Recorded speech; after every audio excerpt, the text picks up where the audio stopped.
আসসালামু আলাইকুম ওয়া রাহমাতুল্লাহি ওয়া বারাকাতুহু।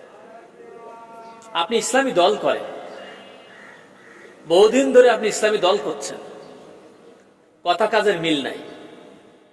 নেতা হইলেন, কথা কাজের মিল নাই। সভাপতি হইলেন, কথা কাজের মিল নাই। রোকন হইলেন, কথা কাজের মিল নাই। লেনদেনে ঠিক নাই, তো জবান ঠিক নাই, লেনদেনে ঠিক নাই। এটা কি রাসূল সাল্লাল্লাহু আলাইহি সাল্লামের আদর্শ নীতি? আপনার কথা কাজেরই মিল নাই, লেনদেনেই ঠিক নাই। আপনি নেতা হয়েছেন ইসলামী দলের, তা আপনার মতো নেতা দিয়ে কি হবে বলেন? রাসূলের আদর্শ আপনার ভিতরে নেই, তাহলে এটা কি ভক্ত চক্কর না?